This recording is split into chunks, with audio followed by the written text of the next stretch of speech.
Boa noite. Abra sua Bíblia no livro de 2 Crônicas, no capítulo 20, no versículo 2.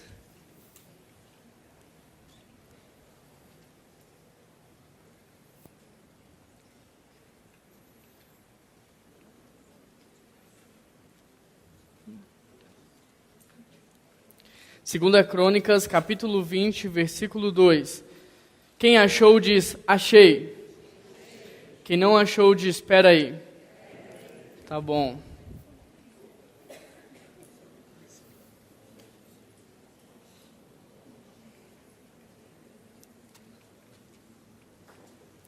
Achei ou espera aí? Tem algum espera aí? Tá bom, vou esperar. O título da nossa mensagem nessa noite é O que fazer quando não sabemos o que fazer. Vamos ler, 2 Crônicas, capítulo 20, versículo 2. Então vieram alguns que deram aviso a Josafá, dizendo, vem contra ti uma grande multidão da além do mar e da Síria, e eis que já estão em Hazazon Tamar, que é em Gedi. Esse texto narra a história de Josafá. Algumas pessoas vêm até Josafá para lhe dar uma má notícia. E Josafá se encontra diante de um grande problema na qual ele não sabe o que fazer. Esse texto me lembra uma história que vivi há algum tempo atrás. Quando eu tinha 18 anos, quando eu tinha 18 anos, eu tirei a minha habilitação. Foi algo muito suado, porque um dia o meu pai falou para mim que eu nunca ia tirar a habilitação. Porque eu ficava muito nervoso na hora de dirigir, eu ficava muito ansioso. E ele falava assim, Juan, você nunca vai conseguir tirar a sua habilitação. Então, meio que escondido, eu fui até a autoescola, me inscrevi, comecei ali o processo de aprendizado. E tirei carteira, tirei a minha habilitação de primeira. Com a habilitação em mãos, eu sempre queria usar o carro do meu pai. Para ir na padaria, eu pedi o carro dele emprestado. Para ir no supermercado, eu pedi o carro dele emprestado. Tudo que ele me pedia para fazer e que eu não fazia quando eu estava a pé, eu queria fazer naquela hora só para pegar o carro dele emprestado. Com o tempo, ele começou a barrar. Ele não queria mais me emprestar o carro. Então pensei, preciso trabalhar e preciso comprar o meu próprio carro. Passado algum tempo, mais ou menos 1 a 2 meses, eu consegui comprar o meu primeiro carro. Foi um Fiat Uno do ano 1995, da cor vinho, 2 portas, 1.0. Mas eu estava muito feliz. Aquele era o meu carro. Eu poderia ir em qualquer lugar com ele, eu me sentia livre para ir em qualquer lugar. Então programei a minha primeira viagem. Estava muito empolgado e pensei, vou para a praia. Qual é a praia que um mineiro vai? Tá mais ou menos. Qual é a praia que o mineiro vai? Tá, o estado é o Espírito Santo, mas a cidade, a praia? Guarapari. Então, como um bom mineiro, falei, vou para Guarapari. Convidei a Keila, na época nós ainda namorávamos, ela sentou na frente do carro e atrás foram os meus irmãos. Afinal, eu tinha que conseguir algumas cobaias para fazer a primeira viagem comigo. A estrada que liga Belo Horizonte a Guarapari, ela é muito diferente das estradas de São Paulo. A estrada que liga Belo Horizonte a Guarapari não é uma estrada privatizada. Ela não é uma estrada com 2 mãos. Muito pelo contrário. É uma estrada, uma mão indo, uma mão voltando, cheia de curvas e com muitos buracos. Aquela definitivamente era uma viagem de risco, mas eu estava determinado.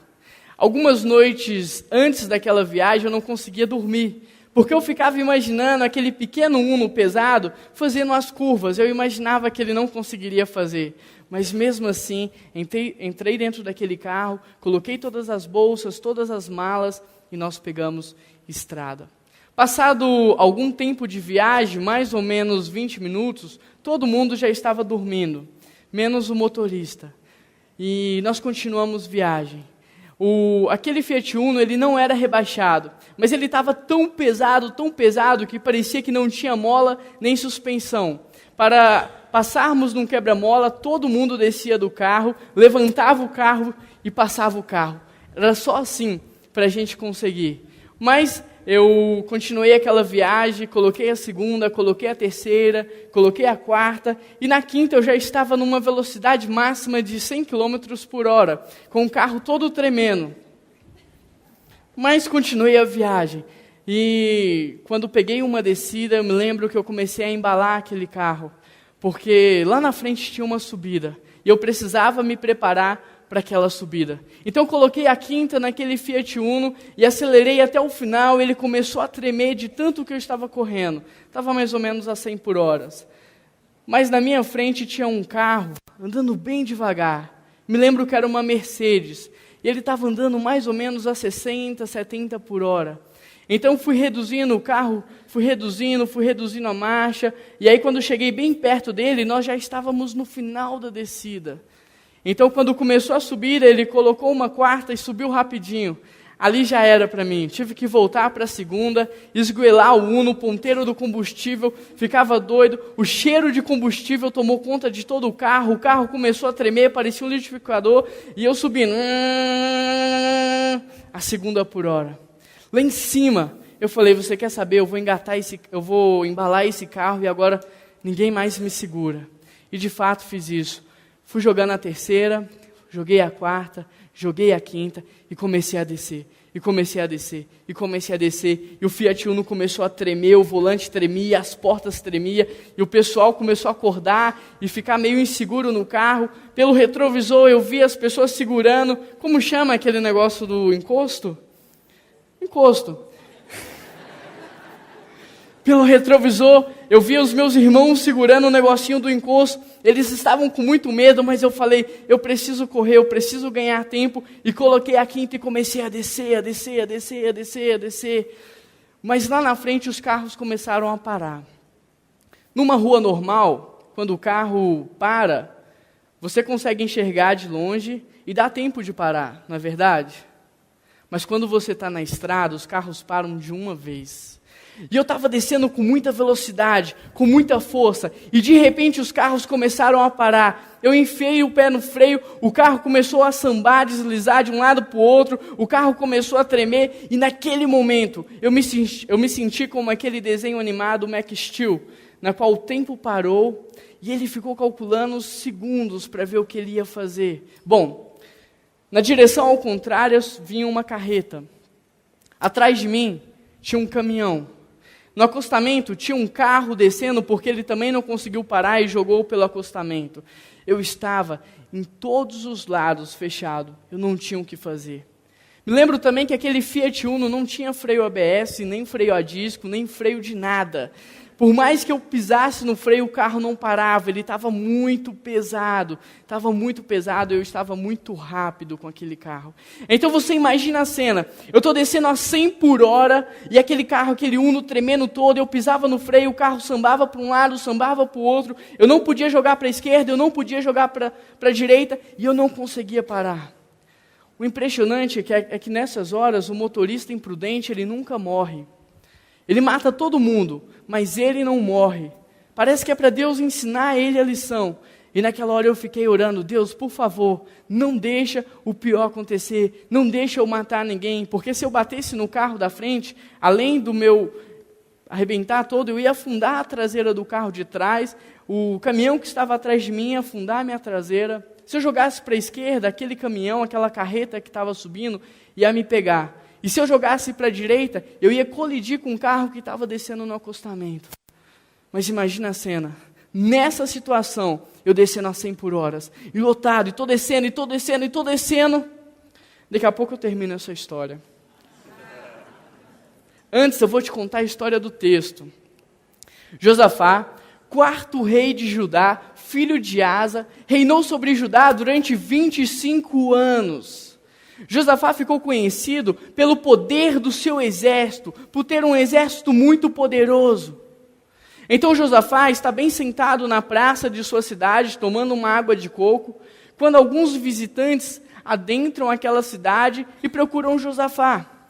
Josafá recebe aqueles visitantes sentam na mesma mesa que Josafá, e olham nos olhos de Josafá e batem nas costas dele e diz, olha, tem uma má notícia para te dar. Os seus inimigos se uniram contra você e todos eles estão descendo pelo exército e já estão chegando aqui. O texto diz que Josafá entra em pânico, ele não sabe o que fazer. Então ele manda toda a cidade de Judá entrar num grande jejum e reúne toda a cidade de Judá dentro da congregação. Começa a imaginar a cena, toda a cidade de Judá dentro da congregação. Lá tinha homens, mulheres, crianças, idosos. E diante de toda aquela multidão, Josafá olha para eles e faz um minuto de silêncio. As pessoas que estão olhando para Josafá esperam que ele, como rei, tome uma decisão que vai salvar aquelas pessoas da tragédia. Mas Josafá olha para aquelas pessoas e diz: eu não sei o que fazer. Eu não sei o que fazer. Naquele momento dava para se ver o medo no olhar das pessoas. Naquele momento dava para se ouvir o coração ofegante, uma respiração ofegante. Josafá conseguia olhar para aquelas pessoas e enxergar as histórias delas, os sonhos de vida, os planos de vida. Mas o medo toma conta daquela cidade. Então Josafá continua a sua frase dizendo: eu não sei o que fazer, mas os meus olhos estão fitos no Senhor, pois dele me virá o socorro. O texto diz que no mesmo momento, o Espírito do Senhor toma um dos moradores, chamado Jaziel, e diz: não temais nem vos assusteis, porque essa peleja não é vossa, senão de Deus. Não tema nem vos assustes, porque essa peleja não é de vocês, ela é de Deus. Essa batalha não é de vocês, ela é de Deus. Então Josafá enche o seu coração de esperança e na manhã seguinte, ele reúne todo o exército de Judá. Independente do inimigo ser muito grande e poderoso, Josafá reúne todo o exército de Judá e coloca todo o exército de Judá em posição de combate. Mas na frente ele chama alguns homens e diz: levitas, vocês vão à frente. Os levitas olham para Josafá e dizem: Josafá, a gente não sabe lutar. Então vocês vão conduzir o povo à adoração. Enquanto o povo marchar, eles têm que adorar a Deus. E o exército de Josafá começa a marchar. E enquanto o exército de Josafá marchava, o povo de Deus adorava. Enquanto o exército de Josafá caminhava em direção ao exército inimigo, eles louvavam o nome de Deus. Passado algum tempo, o sol escaldante no exército, o povo ainda está andando, marchando e adorando. Mas em determinado momento eles conseguem avistar o exército inimigo. Então eles vão para cima do exército inimigo e quando eles se encontram... Daqui a pouco eu termino essa história. Antes eu vou terminar a minha história. Eu estava descendo naquele carro a 100 por hora. O carro estava tremendo, eu pisava no freio, ele deslizava para um lado, deslizava para o outro. Então eu fechei os meus olhos e comecei a orar: Senhor, me ajuda, eu sei que estou errado, mas me ajuda. Então com os olhos fechados, puxei a direção para a direita. E eu só conseguia ouvir as buzinas. Eu tirei tinta do carro que estava no acostamento. Mas graças a Deus eu consegui me livrar daquele acidente. Parei o carro e fiquei mais 1 hora com as pernas trêmulas, sem conseguir dirigir, até me recuperar para voltar, para terminar aquela viagem. No momento exato em que o exército de Josafá encontra o exército inimigo, todos eles já estavam derrotados. Todo o exército inimigo já estava morto. O exército de Josafá não acredita. Então o exército de Josafá passa 3 dias no deserto, arrecadando todo o ouro e toda a prata deixado pelo exército inimigo. 3 dias, só para pegar o ouro e a prata. 3 dias. Depois o exército de Josafá, com tanto ouro e com tanta prata, volta para Judá e vai para o templo agradecer a Deus. E assim termina a história de Josafá. Feche seus olhos. Nesse momento eu quero te desafiar a buscar a Deus na sua vida e a dizer para Ele qual é o seu problema.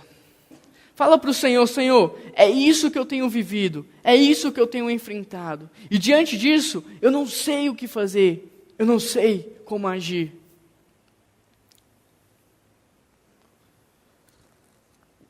Quais são as lutas que você tem passado?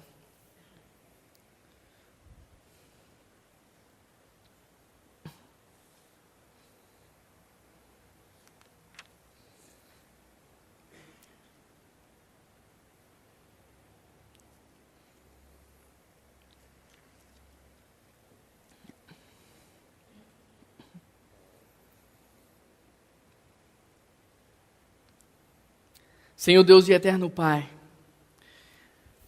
eu não sei o que as pessoas que estão aqui nessa noite têm passado, eu não sei pelo que elas têm vivido, quais são as dificuldades diárias, quais são as lutas, quais são as enfermidades, com quais pecados essas pessoas têm passado, têm lutado. Mas eu sei que a Tua palavra diz que o Senhor esquadrinha a nossa mente, o nosso coração. Por isso, Pai, que o Senhor venha mostrar para cada uma dessas pessoas, de fato, diante das lutas, quem verdadeiramente elas são.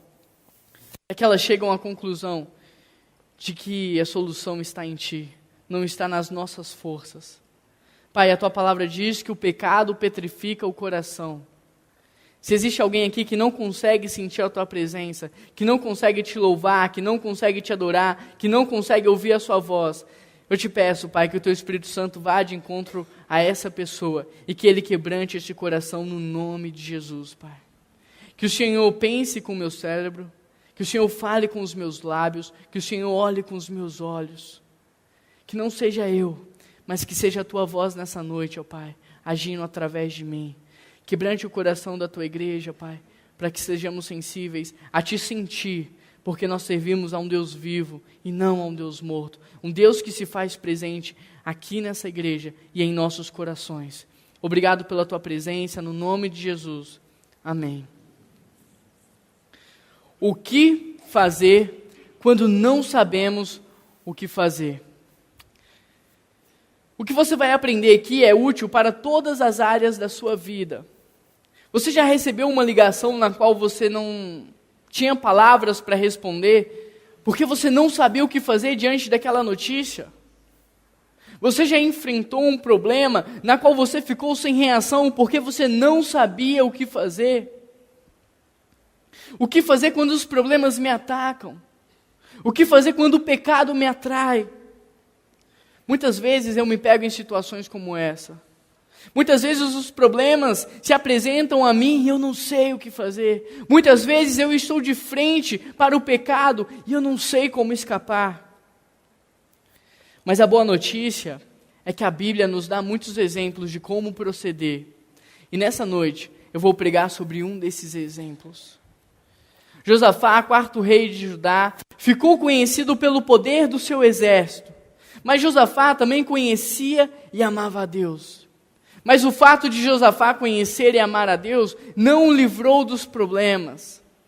O que quero te dizer é, o fato de você ser cristão não significa que você vai estar isento dos problemas. Ser cristão é ter novas estratégias para lidar com os problemas. Ser cristão significa ter uma nova maneira de tratar os problemas. Ser cristão significa ser diferente. Qual é o seu problema nessa noite? Qual é o seu pecado? Você tem forças para lutar sozinho? Você tem forças para encarar este problema, para encarar esse pecado sozinho? Olhando para o seu problema, olhando para o seu pecado, responda as seguintes perguntas. O que eu posso fazer? O que eu preciso fazer? E o que eu devo fazer? Não sabe? Ok. Quando não sabemos o que fazer, o primeiro passo é reconhecer quem você é. Então Josafá temeu e pôs-se a buscar o Senhor e apregoou um jejum e toda Judá. Após receber a notícia, Josafá faz uma avaliação. Ele olha para si, olha para o seu reino, olha para o seu exército, olha para o seu império e chega à conclusão que ele não tem forças para vencer aquela guerra, que o seu exército não tem homens suficientes para guerrear contra um inimigo tão grande. Uma avaliação errada é o caminho para a derrota.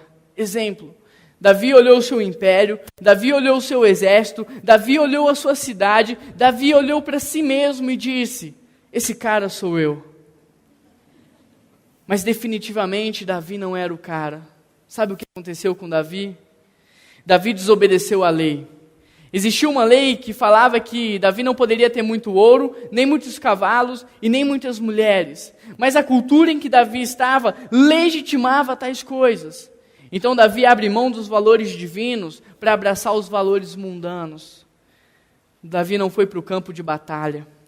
Pelo fato de uma avaliação errada que ele fez, ele acreditou que ele poderia se dar esse luxo. Eu não preciso ir para o campo de batalha, eu posso ficar em casa.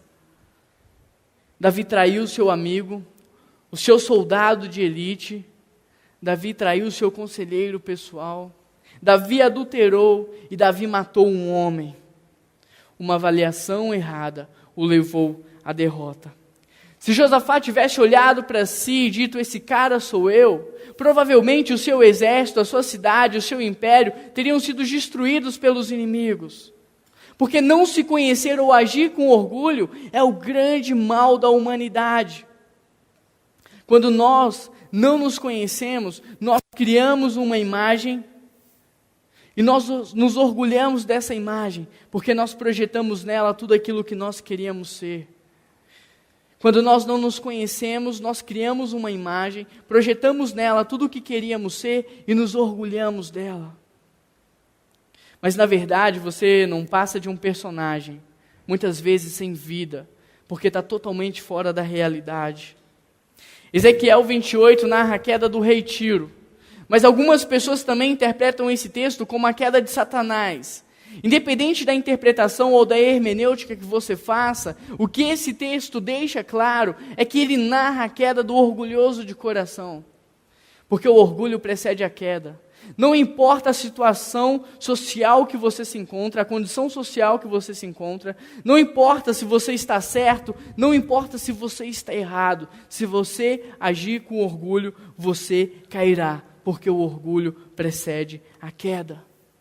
Um homem que não é capaz de admitir o seu erro, provavelmente não será capaz de admitir a sua condição de pecador, e sendo assim, não alcançará a salvação. O orgulho separa o homem de si mesmo, do próximo e de Deus. Mas a humildade une. Mas Juan, sendo assim, as pessoas vão me chamar de bobo. Mais vale um bobo no céu do que um esperto no inferno. O orgulho separa o homem de si mesmo, do próximo e de Deus. Mas a humildade une. Orgulho é dar a nós mesmos o crédito que pertence a Deus por algo que Ele fez. Gênesis 2:7 é o grande remédio para o orgulhoso de coração, porque ele diz de onde nós viemos, e Gênesis 2:7 mostra que nós viemos do pó da terra. Por isso a pergunta que eu te faço é: como alguém que veio do pó da terra pode ter orgulho de si mesmo? Você não é o Criador, você é criatura, você não se fez, alguém te fez, alguém transformou o pó em homem. E esse alguém é Deus. Exemplo. O que é um hardware sem o software? Simplesmente uma sucata. O que é o homem sem Deus? Sem Deus você não tem utilidade. Sem Deus você não tem funcionalidade. Sem Deus você é simplesmente um hardware sem o software. Nada. Você precisa de Deus para ser e você precisa de Deus para fazer. Conta a história de um pai de família que estava desempregado, com uma esposa doente dentro de casa e com 2 filhos para criar. Esse pai de família caminha na beira da praia, orando, falando com Deus, questionando a Deus. No final da orla, esse pai olha para trás e vê na areia somente 2 pegadas. Então o coração dele se enche de indignação, ele começa a falar para Deus: por que o Senhor me deixou caminhar sozinho? Por que o Senhor me deixou andar sozinho durante esses problemas? Por que o Senhor me abandonou? Então Jesus, com muita calma e um sorriso no rosto, olha para aquele homem e diz: está vendo essas pegadas na areia? Está vendo essas 2 pegadas na areia? Elas não são suas, elas são minhas. durante todo esse problema que você viveu, durante todas essas lutas que você passou, eu te carreguei nos meus braços. Essas pegadas não são suas, elas são minhas. Qual é o seu problema? Qual é o seu pecado? Você tem forças para lutar sozinho? Se você respondeu não, eu não tenho forças para lutar sozinho. Então o meu segundo conselho para você nessa noite é busque a Deus. O primeiro conselho é reconheça quem você é. O segundo conselho, busque a Deus. E Judá se ajuntou para pedir socorro ao Senhor. Também de todas as cidades de Judá vieram para buscar ao Senhor. Então Josafá faz uma avaliação de quem é. Ele reconhece que o seu exército não tem força. Ele reconhece que a sua cidade não é capaz. Então ele decide buscar ajuda. Mas não pode ser qualquer ajuda. Por isso Josafá busca a ajuda do Senhor, busca a ajuda de Deus. O mais interessante nessa história é que Josafá não busca a Deus após ter sido derrotado. Josafá não busca a Deus estando dentro do problema. Josafá busca a Deus antes mesmo de tomar qualquer decisão. E é isso que nós precisamos fazer. Exemplo, Pedro na pescaria. Pedro passa a noite inteira tentando pescar. Mas pela manhã, com lágrimas nos olhos, Pedro lava suas redes, porque ele não havia pegado nada. Então Jesus aparece em cena e diz: Pedro, lança novamente as suas redes ao mar. E Pedro, lançando as redes ao mar, pegou tantos peixes que ele sozinho não conseguiu carregar. Ele precisou de ajuda. Eu fico pensando como seria se Jesus Cristo estivesse com Pedro durante a noite. Eu fico pensando porque precisamos passar o ano inteiro quebrando a cabeça, precisamos passar meses se machucando, se nós podemos consultar a Deus antes de tomar as decisões. Infelizmente, o homem só busca a Deus no momento de mais necessidade. Mateus 6,33 diz: buscai primeiro o reino de Deus e a sua justiça, e as demais coisas vos serão acrescentadas. Mas olhando para esse texto, o que eu concluo é que o homem precisa aprender a buscar a Deus. De novo, qual é o seu problema? Qual é o seu pecado? O que você tem passado? Vai buscar a Deus. Vai buscar a Deus. Você se lembra o exemplo que o André deu neste púlpito? Imagine que o pecado está aqui. Imagine que o seu problema está aqui. Por mais que você bata no seu pecado, por mais que você bata, por mais que você apanhe, por mais que você bata, você nunca vai abandonar o pecado. No final das contas, você vai estar tão cansado, que você vai continuar do lado do seu pecado, que você vai continuar do lado do seu problema. Deixa o problema aqui, deixa o pecado aqui e vai buscar a Deus. Vai buscar orientação na palavra, vai orar, vai buscar a presença de Deus na sua vida. Eu não sei qual é o seu problema, eu não sei qual é o seu pecado, mas eu sei que para ele, a sua fala teológica a respeito de Deus não vale nada. Eu sei que para ele, o seu raciocínio lógico do poder de Deus não vale nada. O que vai fazer a diferença para ele é a sua intimidade com Deus, é o seu relacionamento com Deus, é a sua vida diária com Deus. Pois quando nós nos relacionamos com Deus, nós podemos repetir aquilo que Paulo disse: quando estou fraco é que estou, quando estou fraco é que estou. Elevo os meus olhos para o monte, de onde me virá o socorro? O meu socorro não vem de mim, a força não vem de mim, a força vem do Senhor. Por isso, quando eu estou com Ele, eu posso repetir o que Paulo disse: quando estou fraco, é que estou forte. Porque a força vem de Deus, a força não vem de mim. Quando não sabemos o que fazer, o primeiro passo é... De novo, quando não sabemos o que fazer, o primeiro passo é... Quando não sabemos o que fazer, o segundo passo é... Quando não sabemos o que fazer, o terceiro passo é confiar em Deus. Não sabemos o que fazer, mas os nossos olhos se voltaram para Ti. Josafá reconhece quem ele é, Josafá busca ajuda, Josafá leva toda a cidade para dentro do templo, e lá dentro da congregação Josafá diz: Senhor, eu não sei o que fazer, mas os meus olhos estão fixos no Senhor. Eu não sei o que fazer, mas os meus olhos estão fixos no Senhor. E por mais que as pessoas tivessem medo, o fato de Josafá olhar para o Senhor fez toda a diferença no coração delas. Então Josafá coloca todo o exército para caminhar em direção ao inimigo, porque Josafá confiava no Senhor. O Espírito do Senhor disse: não temais nem vos assusteis por causa deste problema, pois a luta não é vossa, senão de Deus. Eu não sei o que você está vivendo, não importa o que seja, fixe os seus olhos no Senhor. Eu não sei qual é a enfermidade que você está vivendo, ou que alguém da sua família esteja passando, mas fixe os seus olhos no Senhor. Exemplo: Pedro, quando tira o seu pé do barco no meio daquela tempestade, no meio daquela ventania, e coloca sobre as águas, ele fixa os seus olhos no Senhor, e naquele momento o milagre acontece. No segundo momento, quando Pedro tira o segundo pé do barco e coloca sobre as águas, Pedro fixa os seus olhos no Senhor, e ele começa a experimentar um milagre. Então Pedro, olhando para o Senhor, começa a andar sobre as águas, ele começa a reproduzir o milagre. Mas no momento em que Pedro tira os olhos do Senhor e começa a olhar aquela ventania que estava forte, e começa a olhar aquela tempestade que estava feia, Pedro começa a afundar. Se você olhar para o seu problema, ele vai realmente parecer grande, mas se você olhar para Deus, ele vai ser pequeno. Então não importa a enfermidade que você está vivendo, não importa o problema que você está passando, fixe os seus olhos no Senhor.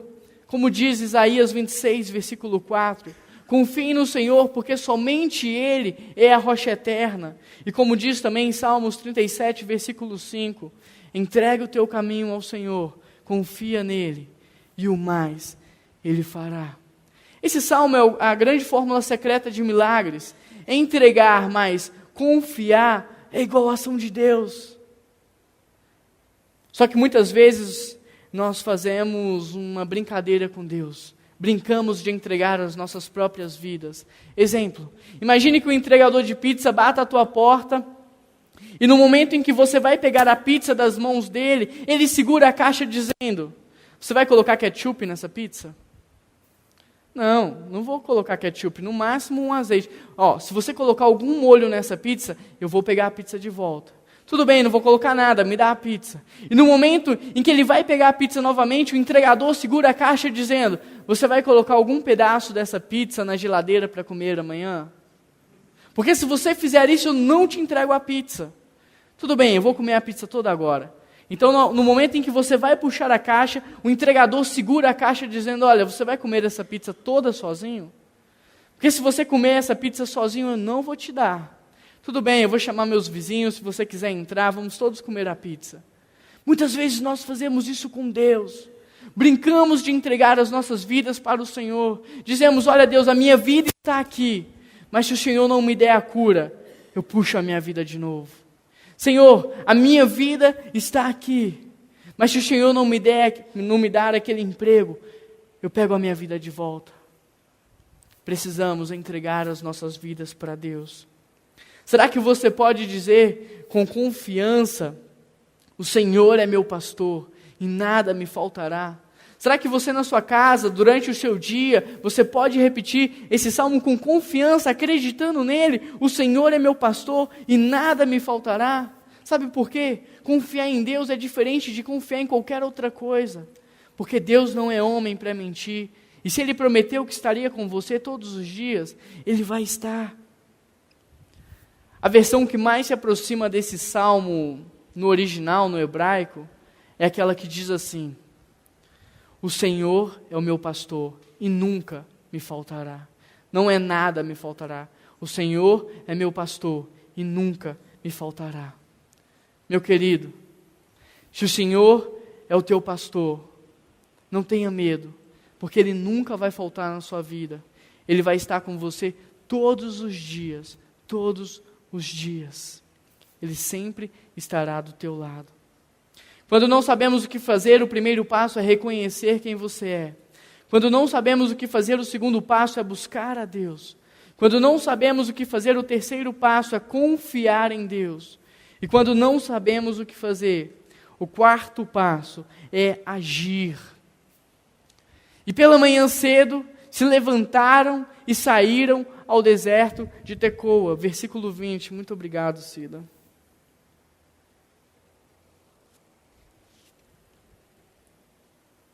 Josafá reconheceu quem era, Josafá buscou a ajuda de Deus, Josafá confiou em Deus, e agora Josafá vai agir. Ele coloca todo o exército em posição de combate. Você consegue imaginar um exército em posição de combate?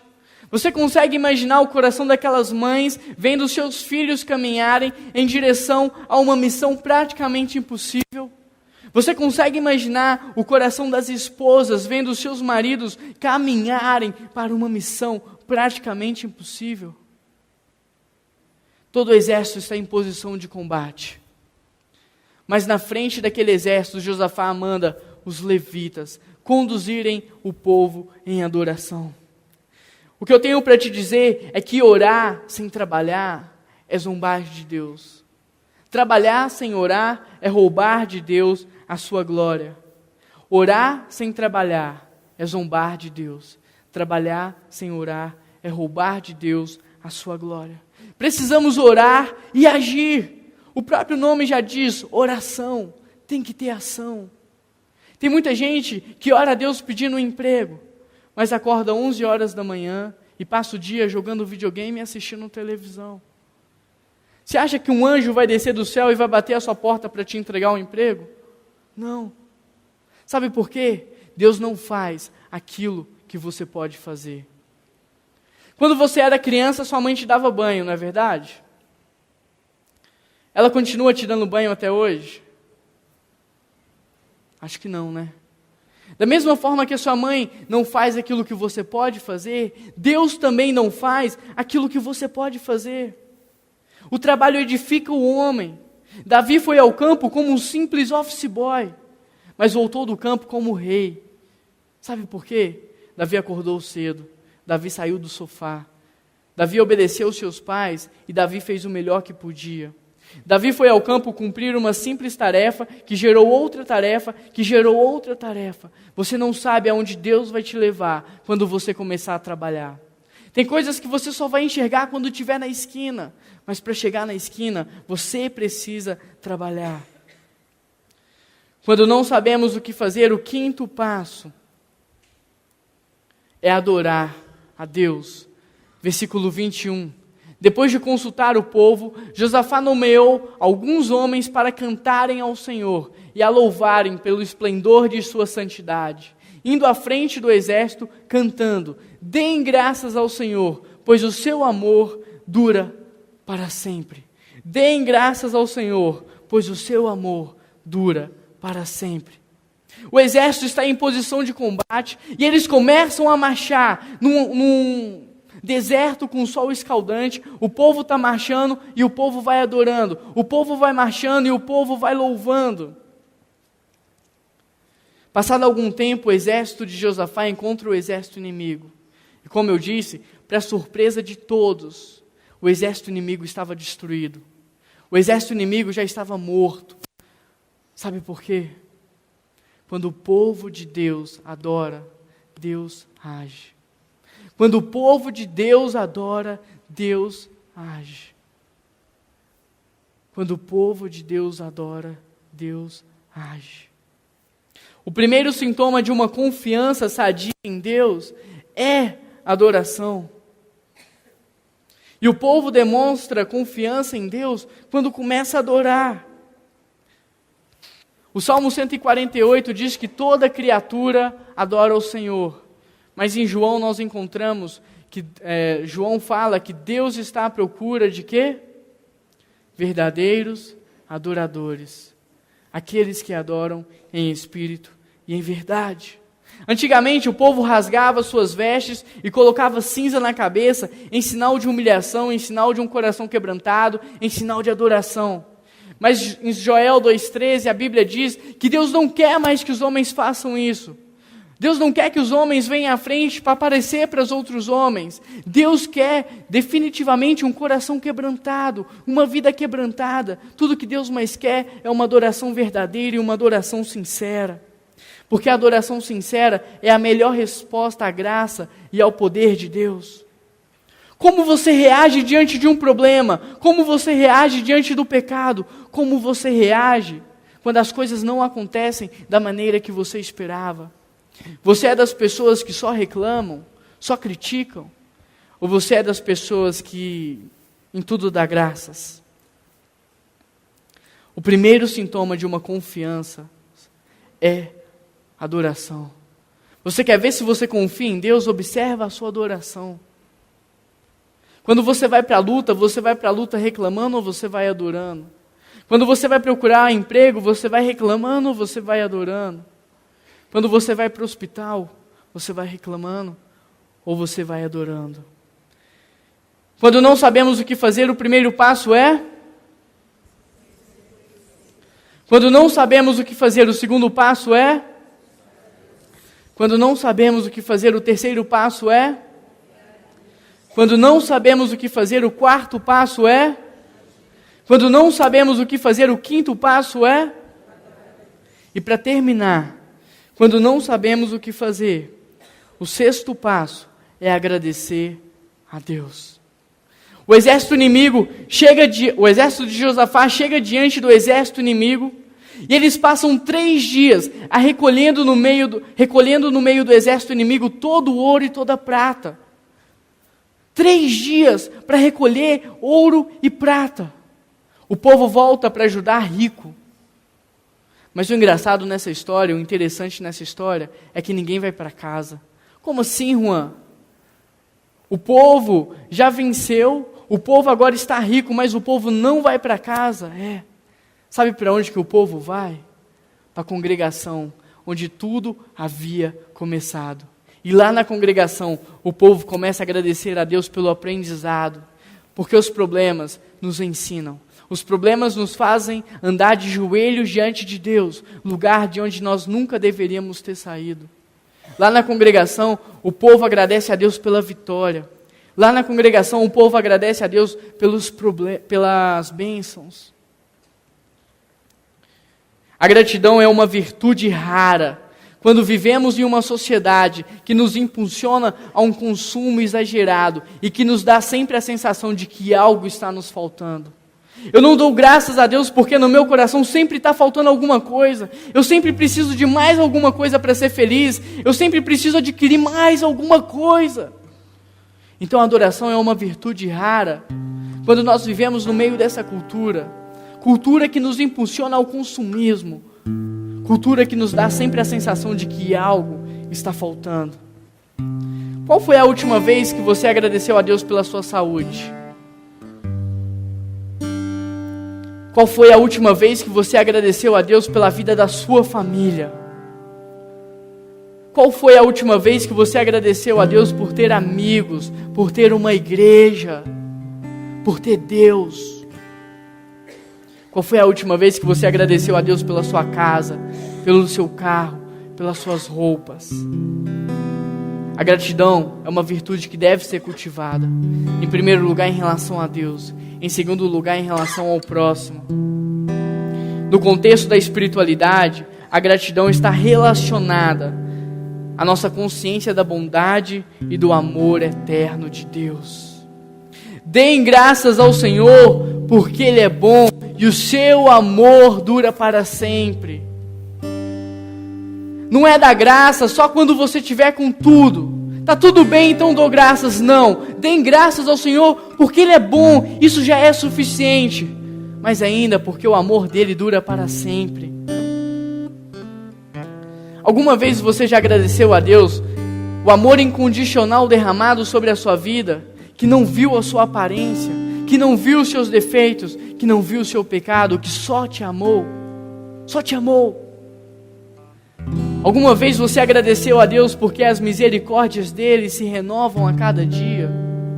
Alguma vez você agradeceu a Deus pela graça derramada sobre a sua vida? Pela paz, pela alegria? Porque Ele é santo. Alguma vez você já agradeceu a Deus por isso? Precisamos ter um coração grato. Em Lucas 17, encontramos a história em que Jesus cura 10 leprosos. Deus é poderoso, né? Deus é maravilhoso. Ele curou ali 10 leprosos. Mas eu te pergunto, quantos voltaram para agradecer a Deus? Quantos? Um.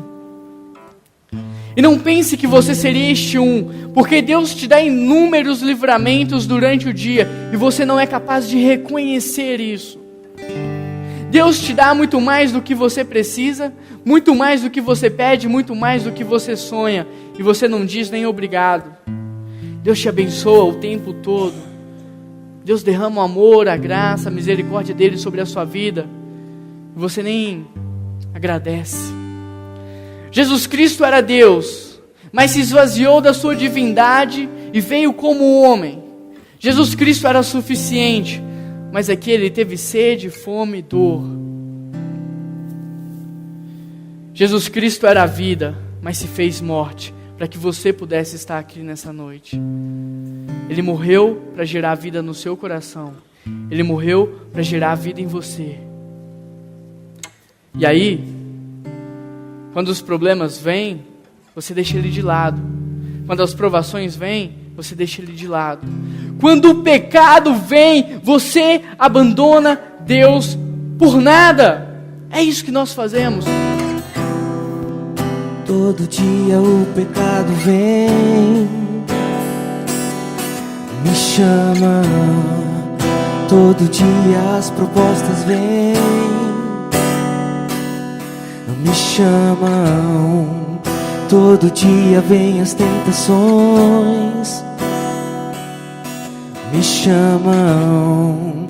Todo dia o pecado vem, mas eu escolho Deus.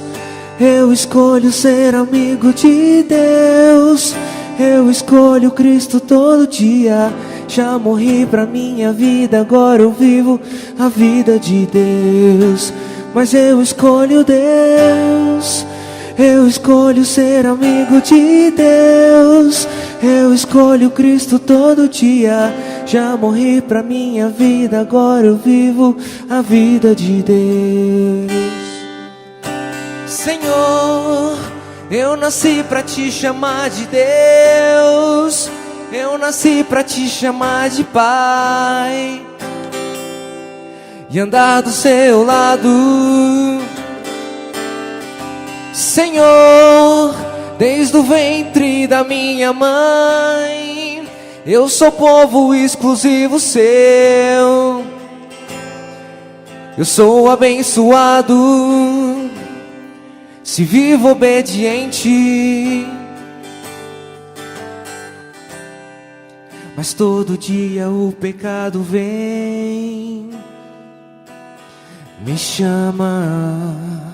Todo dia as propostas vêm, me chamam. Todo dia vem as tentações, me chamam. Todo dia o pecado vem. Fique de pé. Vamos cantar mas essa eu música. Escolho Deus. Que essa seja a sua oração nessa noite. Amigo de Deus, eu escolho Cristo todo dia. Já morri pra minha vida, agora eu vivo a vida de Deus. Mas eu escolho Deus. Eu escolho ser amigo de Deus. Eu escolho Cristo todo dia. Já morri pra minha vida, agora eu vivo a vida de Deus. Mas eu escolho Deus.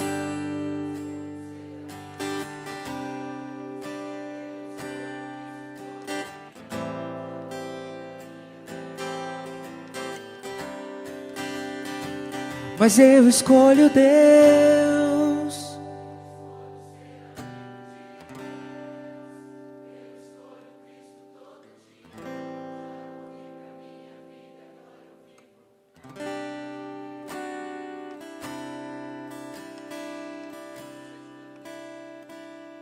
Você escolhe Deus? Você escolhe ser amigo de Deus? A gente precisa escolher Deus todos os dias. A gente precisa escolher andar com Deus todos os dias. Lembra? Deixar o pecado aqui e andar com Deus. Quando não sabemos o que fazer, precisamos reconhecer quem nós somos. Quando não sabemos o que fazer, precisamos buscar a Deus. Quando não sabemos o que fazer, precisamos confiar em Deus. Quando não sabemos o que fazer, precisamos agir em Deus. Quando não sabemos o que fazer, precisamos adorar a Deus. E quando não sabemos o que fazer, precisamos agradecer a Deus. Andar com Cristo é uma decisão que você vai tomar todos os dias. Ser amigo de Deus é uma decisão que você precisa tomar todos os dias. Que a sua oração, que a minha oração nessa noite seja: eu escolho Deus. Feche seus olhos.